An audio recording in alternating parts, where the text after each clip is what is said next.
A very good morning to all of you. Let's continue with the rest of the chapter number 2, collection of data. You know already we have discussed about the meaning of collection of data.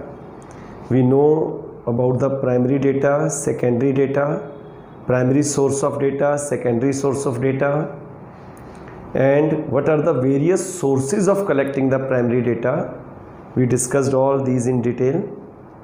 Then also we discussed the difference between the primary and secondary data in detail.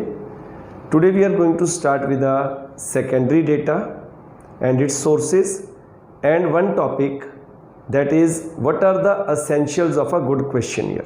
So let's start with a discussion with the topic essentials of a good questionnaire.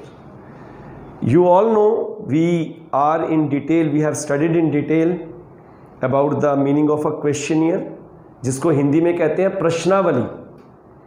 प्रश्नों का एक समूह जिसमें बहुत सारे प्रश्न पूछे जाते हैं किसी भी रिलेटेड टॉपिक के बारे में, जिसके बारे में आप क्वेरी करना चाहते हैं।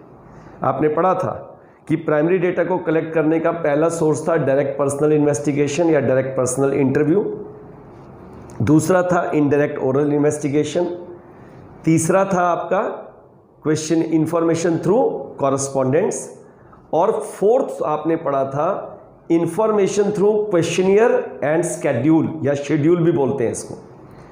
अब वो जो क्वेश्चनियर से इंफॉर्मेशन लेनी है, क्वेश्चनियर जो कि हमने भेजनी है इंफॉर्मेंट को, तो उसमें किन किन बातों का ध्यान रखेंगे जब क्वेश्चनियर को फ्रेम आउट करेंगे, जब उस क्वेश्चनियर को बनाया जाएगा, उनमें किन किन बातों को ध्यान में रखकर हम क्वेश्चनियर बनाएंगे। तो सबसे पहले शुरू कर रहे हैं essentials of a good questionnaire में पहली चीज का ख्याल रखा जाएगा सिंप्लिसिटी। जब क्वेश्चनियर बनाई जा रही है तो उसकी लैंग्वेज सिंपल होनी चाहिए। It should be very clear, very simple, easy to understand by a informant. हम अपनी नॉलेज दिखाने के लिए नहीं बना रहे क्वेश्चनियर। हम कौन हैं? हम इन्वेस्टिगेटर हैं, इन्वेस्टिगेशन कर रहे हैं किसी चीज के बारे में। अब जिसको वो भेज रहे हैं वो तभी तो इंफॉर्मेशन देगा जब उसको समझ आएगी। तो पहली चीज, it should B simple in the language, very clear in approach, ये फर्स्ट होगी। Second is a limited number of questions. अब आपके पास कोई क्वेश्चनियर आ जाए जिसमें 500 क्वेश्चंस हो, तो you will feel very hectic and you will not feel comfortable to answer. तो क्या करोगे? छोड़ोगे, यार कोई नहीं करते।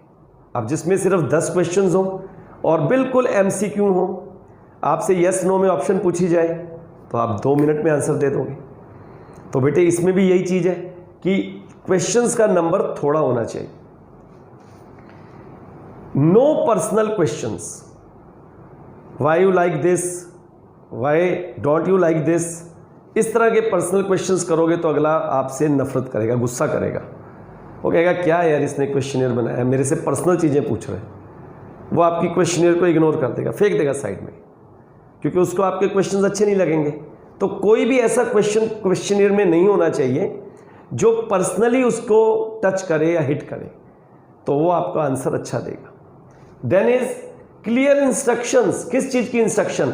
How to fill the questionnaire, how to जज द क्वेश्चंस एंड आंसर, वो सारा एक क्लियर बिल्कुल इंस्ट्रक्शन गिवन होनी चाहिए उस क्वेश्चनियर के बिल्कुल टॉप पर। Then is a proper order, sequence proper होना चाहिए।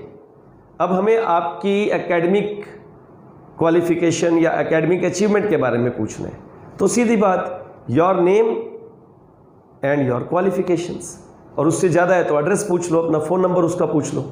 लेकिन your father's name, your mother's name, और ये इस तरह के इम्प्रॉपर क्वेश्चंस होंगे और उसका ऑर्डर इधर उधर होगा, बिखरा हुआ एक सिस्टम में नहीं होगा, तो आपको आंसर बढ़िया नहीं मिलेगा। Then is a pre testing. हमें पता है कि जब क्वेश्चनियर हम भेज रहे हैं, मान लो मैंने +1 वाले बच्चों के लिए कोई क्वेश्चनियर को फ्रेम आउट किया, उसकी प्री टेस्टिंग होनी चाहिए। प्री टेस्टिंग का क्या मतलब हुआ कि कुछ बच्चों को 11th क्लास के ही मैं लूँ और उनको क्वेश्चनियर दे दूँ और उनको बोलूँ इसको फिल करो, और फिर उनसे पूछूँ बेटे क्या क्या क्वेश्चंस आपको मुश्किल लगे। वो कहेंगे सर आपने जो क्वेश्चन नंबर 3 लिखा है ना, इसकी लैंग्वेज नहीं समझ आई। जो क्वेश्चन नंबर 7 है, इसमें आपने बड़ा टिपिकल सा क्वेश्चन पूछ लिया है, इसके अंदर क्या आंसर दें। तो इस तरह के क्वेश्चंस को जो हमें मुश्किल लगते हैं बाद में उसको सिंपल कर लो। इसको पायलट सर्वे भी बोलते हैं। इससे जो क्वेश्चनियर आपकी बनेगी बहुत बढ़िया बनेगी और आपको रिजल्ट बढ़िया मिलेंगे। तो ये हो गया pre testing, also called pilot survey. Cross verification, बच्चे बड़े तेज हैं, उनसे कुछ पूछा आपने तो उन्होंने यस में आंसर दे दिया, बट उसको क्रॉस वेरीफाई करो। विच गेम यू लाइक, उसने कहा क्रिकेट, और एक प्लेयर का नाम ले दिया, this player is related to which game, और उसको पता ही नहीं बेचारे को, तो इसका मतलब कहीं ना कहीं उसने जो आंसर दिया वो हाइपोथेटिकल है। क्रॉस वेरिफिकेशन जरूर होनी चाहिए, जो पूछा है और जो उसने बताया है क्या वो ऑथेंटिक है। ऐसे कुछ क्वेश्चंस को क्वेश्चनियर में इनकॉर्पोरेट करना चाहिए। Then is the request for timely return. अब क्वेश्चनियर भेजी किसके लिए है? इंफॉर्मेशन लेने के लिए, किसी रिसर्च वर्क को पूरा करने के लिए। अगर वो टाइम से वापस ना आई तो आपका सारा पर्पस ही खराब हो गया। तो टाइमली रिटर्न होगी तभी आपको उसका आंसर मिलेगा, सही हो, आपको फायदा होगा। And a covering letter. अब ये कवरिंग लेटर बहुत इंपॉर्टेंट है, इसको मैं बल्कि पहले नंबर पे लिखता। कवरिंग लेटर क्या होता है? Who am I and why I am doing this research. मैं कौन हूँ, क्यों रिसर्च कर रहा हूँ, मुझे आपसे ये क्वेश्चंस क्यों पूछने हैं, मेरा डेजिग्नेशन क्या है, मेरा परमानेंट एड्रेस क्या है। वहाँ एक एश्योरेंस दी जाएगी कि I am so and so working on the relationship between so and so topic, जो भी मैं जिसके ऊपर टॉपिक के ऊपर मैं रिसर्च कर रहा हूँ। And I want your valuable information, you are requested to provide the information and I assure you that the information provided by you will be kept highly confidential। ये हो गया कवरिंग लेटर। ये हमने क्या पढ़ा? What are the prerequisites of a good questionnaire, essentials of a good questionnaire, qualities of a good questionnaire। तो ये हमारा टॉपिक कंप्लीट हो गया। अब हम एक नया टॉपिक शुरू करने वाले हैं, sources of secondary data. Primary data के तो हमने पढ़ लिए थे, उसको कलेक्ट करने के कौन से सोर्सेज हैं।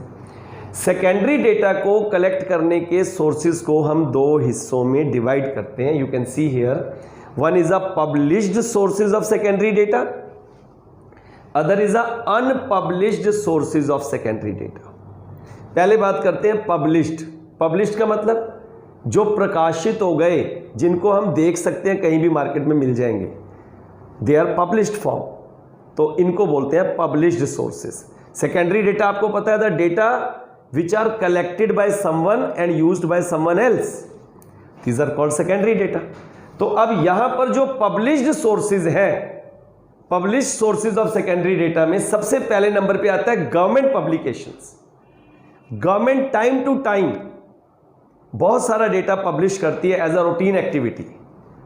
जैसे कि आपने देखा, the ministry of central and state government, they publish a variety of the data as their routine activity.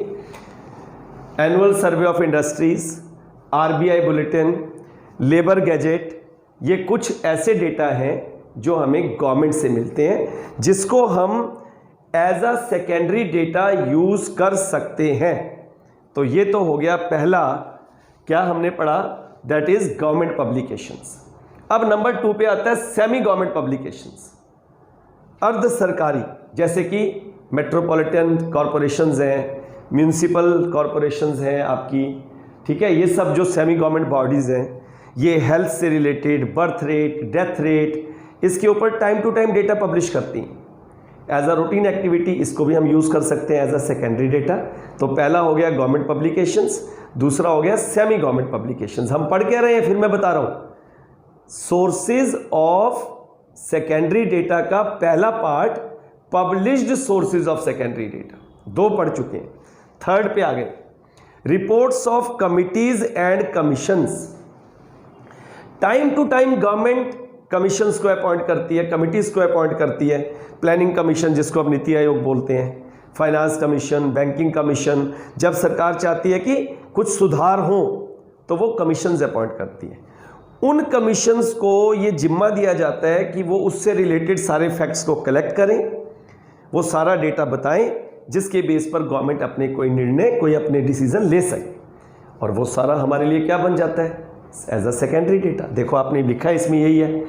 C&C means committees and commissions appointed by the government also provide a lot of statistical information in their reports which can be readily used as a secondary data like finance commission, planning commission, monopolies commission, etc. This is the third one we have discussed. Then is the publications of trade association. बड़े बड़े व्यापारिक संस्थान, उनका R&D department है, research and development.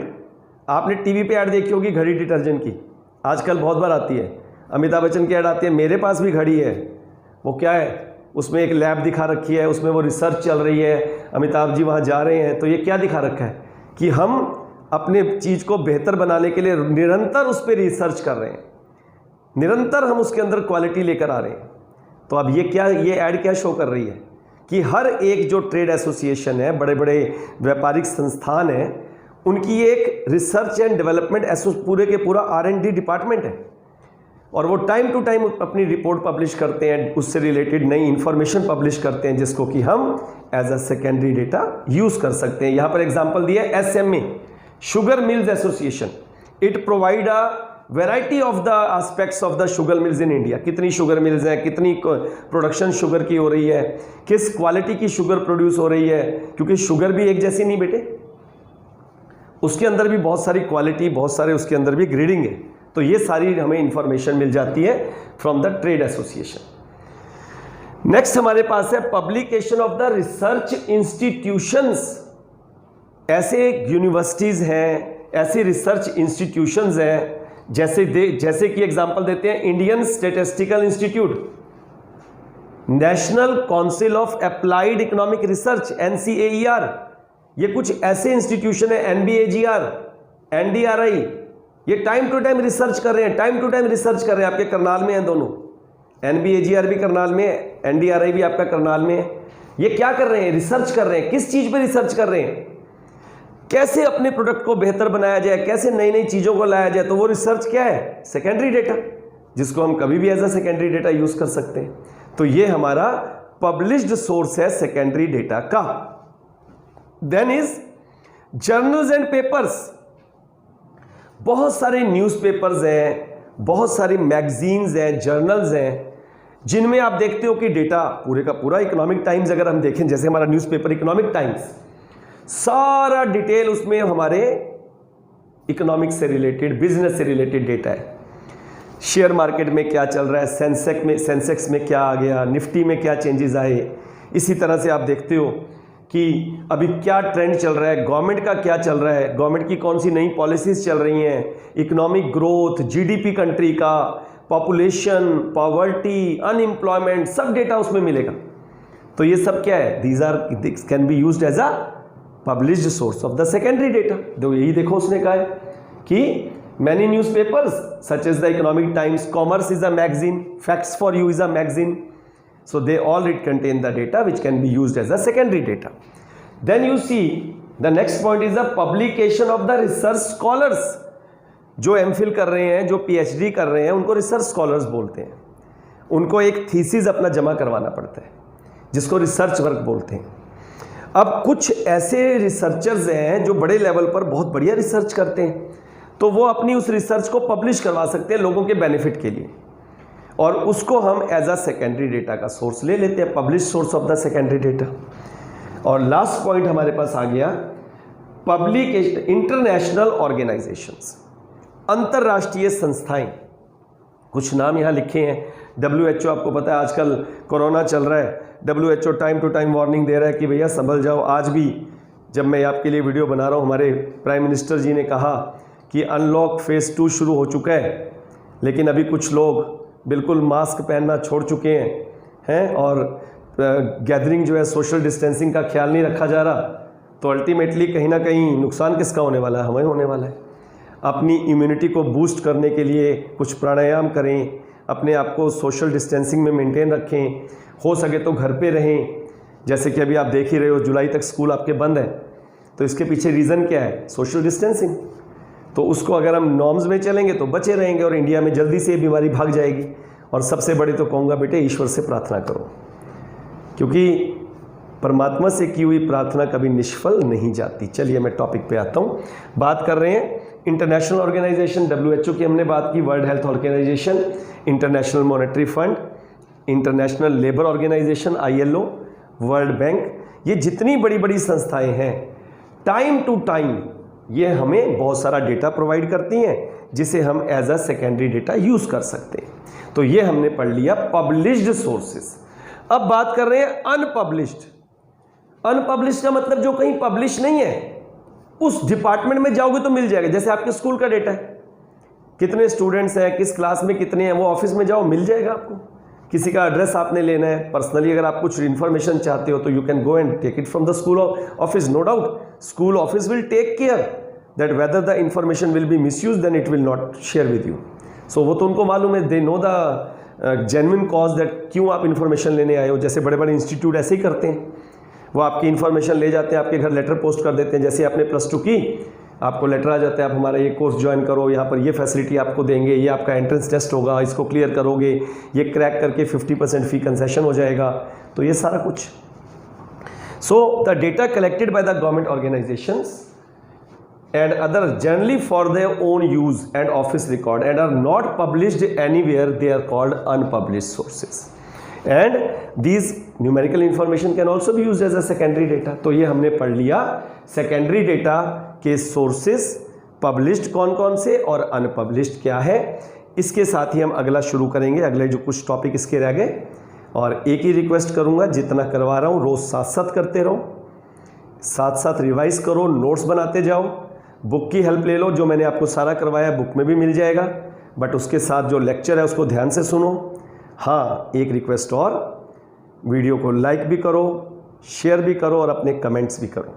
और आपकी अभी Google meet पर क्लास चल रही है, तो गूगल मीट हमने एक स्कूल का ऑफिशियल प्लेटफॉर्म है, वहाँ आपकी जब आपके जो डाउट्स होंगे उस सेशन में हम एक वीक में एक सेशन ज़रूर रखेंगे, जहाँ आपके डाउट्स और आपके असाइनमेंट्स वगैरह मैं आपको शेयर करूँगा। Hope you will do your best. God bless you all.